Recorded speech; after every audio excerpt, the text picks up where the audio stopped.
এই যে নবাবের বেটি, আর কত ঘুমাবি? সকাল তো এখন হয়নি। সারাদিন পড়ে পড়ে শুধু ঘুম। বাড়ির সমস্ত কাজ কি করবে তোর মরা মা? আসলে কখন যে সকাল হয়েছে বুঝতে পারিনি। কাল সারা রাত জ্বরের কারণে ঘুমাতে পারিনি। সকালে ঘুমিয়েছি এই জন্য। হয়েছে হয়েছে, আর ন্যাকামি করতে হবে না। কিছু বললেই নানা অজুহাত। অজুহাত বাদ দিয়ে তাড়াতাড়ি বাড়ির কাজ শেষ কর। দেরি হলে কিন্তু আজকের জন্য তোর খাওয়া বন্ধ।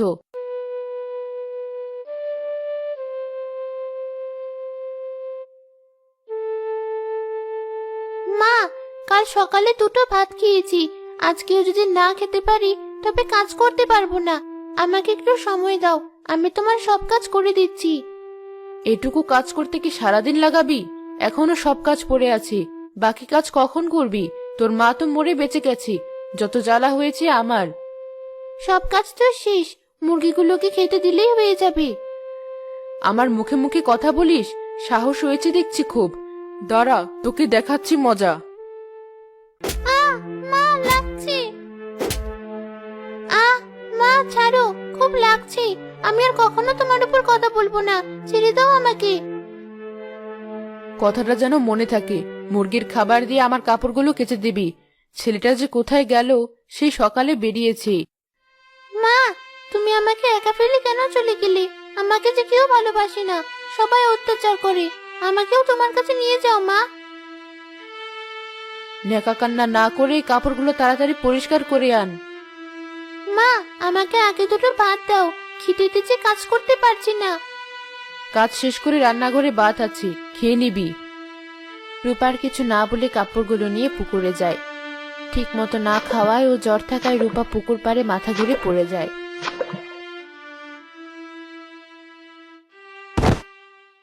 তখন সেখানে তার সৎ ভাই সূর্য আসে।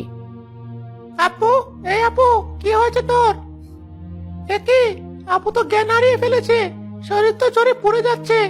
আমি এক আপুকে বাড়িতে কিভাবে নিয়ে যাব? একে, রূপা পুকুর পাড়ে পড়ে আছে কেন? কি হয়েছে মেয়েটার? জানি না চাচি, আমি এসে দেখে আপু জ্ঞান হারিয়ে পড়ে আছে। গায়ে প্রচুর জ্বর। আপনি একটু আমাকে সাহায্য করবেন? সত্যি তো রূপার শরীরে অনেক জ্বর। এত জ্বর নিয়ে কেউ কাপড় পরিষ্কার করে? কি করবে? মা মরা মেয়েটার প্রতি কি কম অত্যাচার হয়? আমি আমার আপুর আর কিছু হতে দিব না। চাচি, আপনি ওকে ধরুন, আর আমিও ধরছি।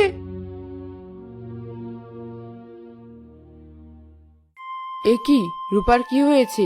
এমন করে ধরে এনেছেন কেন? রূপার শরীর অনেক খারাপ, পুকুর পাড়ে জ্ঞান হারিয়ে পড়ে গিয়েছে। আজ আমি আসি ভাবি, মেয়েটার একটু খেয়াল রাখবেন।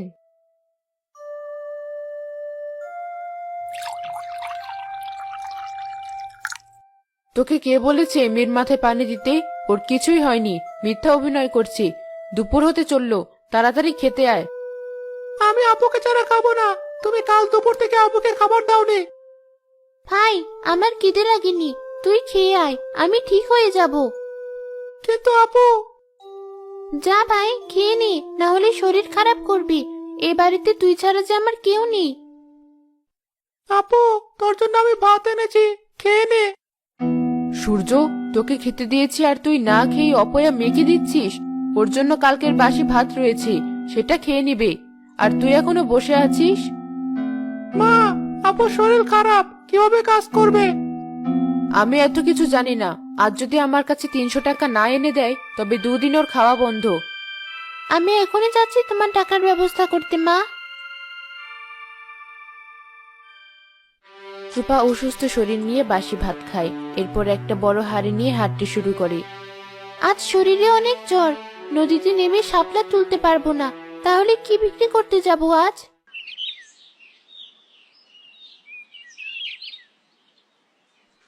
নদীতে নামবো, কিন্তু খুব শীত করছে যে। আপু, আমি চলে এসেছি। তোকে অসুস্থ শরীর নিয়ে নদীর পানিতে নামতে হবে না। আর শাপলা ফল আমি তুলে দিচ্ছি। ভাই, তুই বাড়িতে চলে যা, মা জানতে পারলে আমাকে মারবে। ভয় পাস না আপু, মা কিছুই জানতে পারবে না।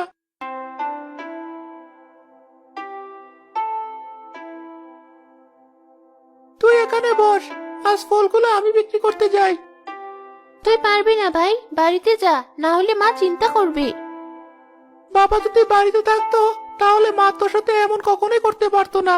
তুই যখন সরবি না তখন তোর সাথে আমিও যাবো শাপলা বিক্রি করতে। নিয়ে যান শাপলা ফল নিয়ে যান, দেখতে অনেক সুন্দর। শাপলার নাল রান্না করলে খেতে দারুণ লাগে। আমাকে 20 টাকার শাপলা ফুল দাও তো, ভালো দেখে দিবে। আমার মা শাপলার নাল খেতে চেয়েছে, চিংড়ি মাছ দিয়ে রান্না করলে নাকি দারুণ লাগে।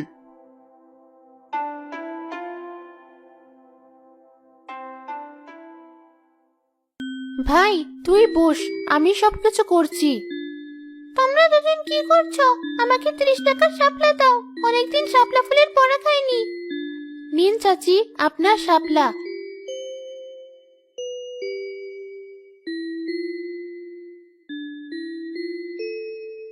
ভাই সব ফুল তো বিক্রি হয়ে গেছে, কিন্তু 270 টাকা হয়েছে, আর 30 টাকা কোথায় পাবো?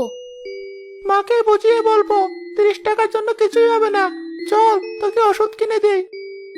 লাগবে না ভাই, এমনিতেই টাকা কম, ওষুধ কিনলে মা বাড়ি থেকে বের করে দিবে, তখন কোথায় যাব?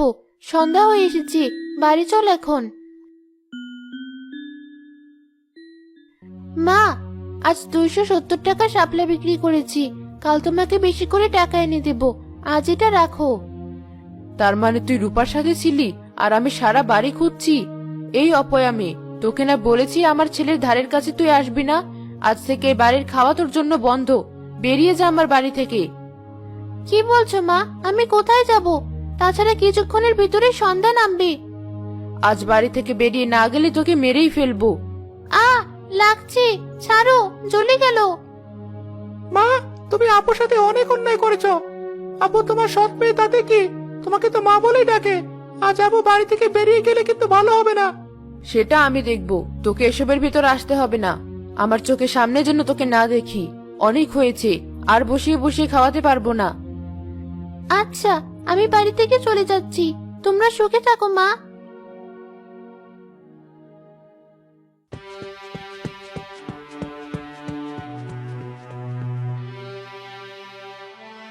আপু, তোকে সে কখন থেকে খুঁজছি, তুই এত দূর চলে এসেছিস?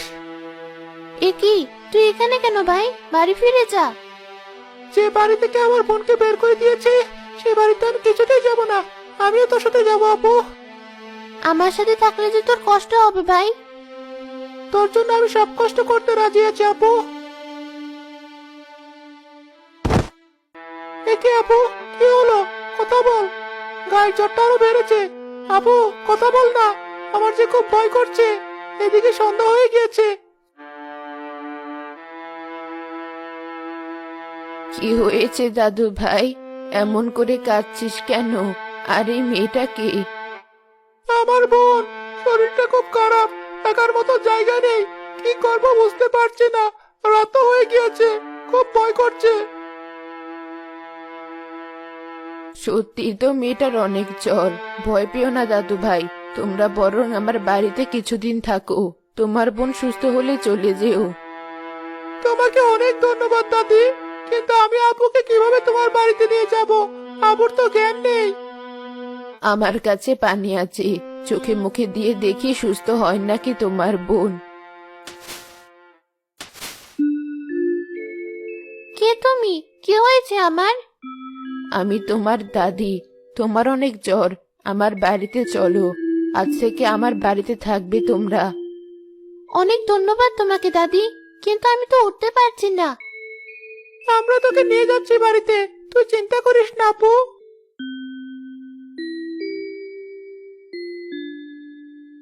এই ভাত দুটো দুই ভাই বোন খেয়ে নাও। আমি গরিব মানুষ, এর বেশি জোগাড় করতে পারিনি। আমি থাকার জায়গা দিতে পারবো, কিন্তু খাওয়াতে পারবো না। দাদি, এতে আমাদের হয়ে যাবে, তুমি চিন্তা করো না। আমাদের খাবার আমরা জোগাড় করে নেব। আপু আয়, আমি তোকে খাইয়ে দিচ্ছি। কাল যে করেই হোক তোর জন্য ওষুধ কিনে আনবো, আজ একটু কষ্ট কর। আমি তো সৎ বোন, তবুও কত চিন্তা করিস আমাকে নিয়ে। আপু, সৎ বললে আমার খুব খারাপ লাগে, আর একদিন এমন কথা বললে আমি তোর সাথে কথা বলবো না। বুড়িমা, আমার বোনকে রেখে গেলাম, তুমি একটু খেয়াল রেখো। আমি দেখছি কাজ করে আপুর জন্য ওষুধ আনতে পারি নাকি। ঠিক আছে দাদু ভাই, তাড়াতাড়ি ফিরে আসিস কিন্তু। ঠিক আছে। চাচা, আমাকে একটা কাজ দেওয়া যাবে? বাড়িতে অসুস্থ বোন আছে, ওষুধ কিনতে হবে। আমার কাছে তোমাকে দেওয়ার মতো কোনো কাজ নেই, এখান থেকে চলে যাও। দিন না চাচা আমাকে একটা কাজ। অনেক জায়গায় কাজ করছি, কিন্তু কেউ আমাকে কাজ দেয়নি ছোট বলে। আমার টাকার খুব প্রয়োজন। কথা বললে শুনতে পাস না? কোথা থেকে যে চলে আসে এসব আপক, যত সব। এটা তুমি কি করলে ভাই? এতটুকু একটা ছেলেকে এমন করে ধাক্কা দিলে? কেঁদো না বাবা। দরদ দেখে উতলে পড়েছে। কখন থেকে বলছে আমার কাছে কাজ নেই, কে শুনে কার কথা। কাজ দাও বলে মাথা খারাপ করে দিচ্ছে। তার জন্য ধাক্কা দিতে হবে? বাবা, তুমি আমার সাথে এসো, আমি তোমাকে কাজ দিচ্ছি। ধন্যবাদ চাচা আমাকে একটা কাজ দেওয়ার জন্য। বাড়িতে বোনটা অনেক অসুস্থ, ওষুধ কেনার মতো টাকা নেই। তুমি কেন কষ্ট করছো? তোমার বাবা মা নেই? আমার বাবা কাজের জন্য শহরে গিয়েছিল কয়েক বছর আগে, কিন্তু আর ফিরে আসেনি। সৎ মেয়ে বলে আমার মা আমার বোনকে বাড়ি থেকে বের করে দিয়েছে। বুঝতে পেরেছি বাবা, এই জমিটা আমার। তুমি এখান থেকে মরিচ তুলতে শুরু করো। মরিচ তোলা শেষ হলে আমাকে ধান কাটতে সাহায্য করবে। ঠিক আছে চাচা। সূর্য দেরি না করে মরিচ তুলতে শুরু করে। মরিচ তোলার শেষে রোহানকে ধান কাটার কাজে সাহায্য করে সে। চাচা, কিছুক্ষণের ভিতর সন্ধ্যা নামবে, যদি আমার টাকাটা দিতেন। ওই তো গরুর গাড়ি আসছে, গরুর গাড়িতে ধানগুলো উঠিয়ে দিয়ে তোমার টাকা দিয়ে দিচ্ছি বাবা। তুমি আমাকে আরেকটু সাহায্য করো। ঠিক আছে।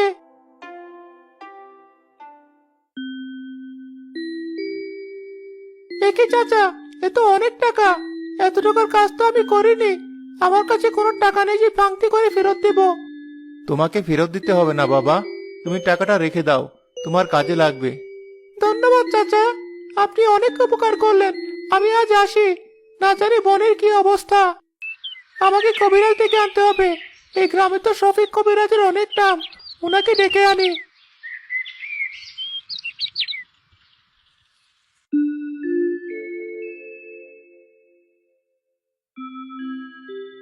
ঠিকভাবে না খাওয়া শরীর অনেক ক্লান্ত, শরীরে প্রচুর জ্বর।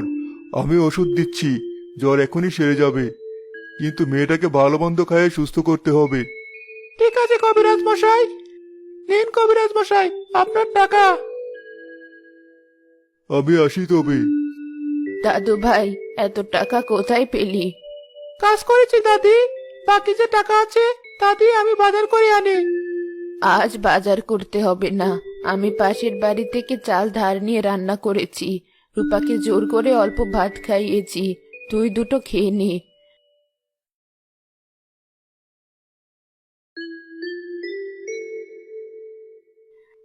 আজ থেকে রূপা সুস্থ। সব সম্ভব হয়েছে সূর্যের জন্য। আমি কখনো দেখিনি কেউ সৎ বোনকে এত ভালোবাসে। তুমি ঠিক বলেছ দাদি, ও ছাড়া আমার যে পৃথিবীতে কেউ নেই। ভাই, এবার থেকে তোকে একা কাজ করতে হবে না, আমিও কাজ করব। তুই তো এখনো সম্পূর্ণ সুস্থ না। হয়েছি ভাই, দাদি তুমি বসো, আজ তোমার সব কাজ আমি করে দেব। কিন্তু কোনো কিন্তু নয়। ভাই, আমার কাজ শেষে দুই ভাই বোন একসাথে কাজ করতে যাব। তোর সাথে তো পারবো না, তাড়াতাড়ি কাজ শেষ করে নে আপু তাহলে।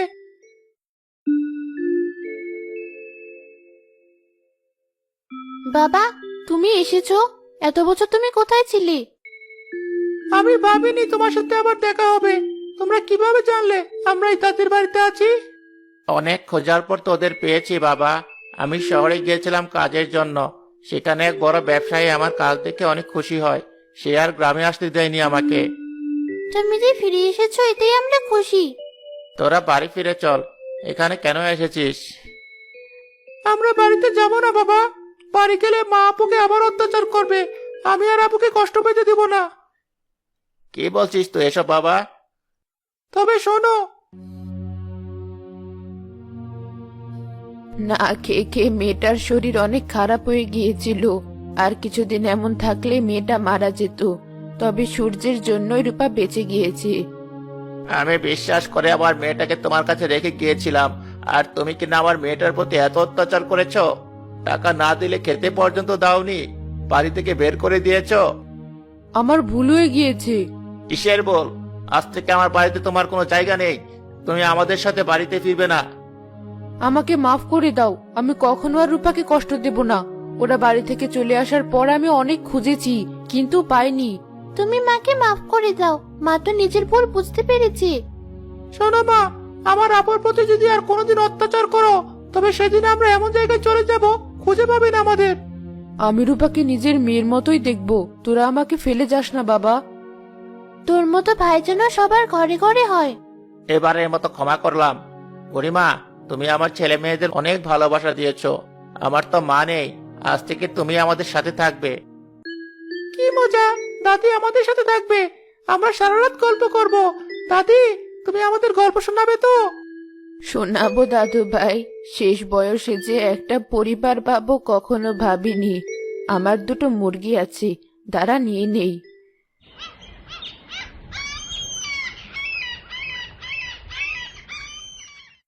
কেমন ঠান্ডা লাগছে, শীত পড়তে শুরু করেছে।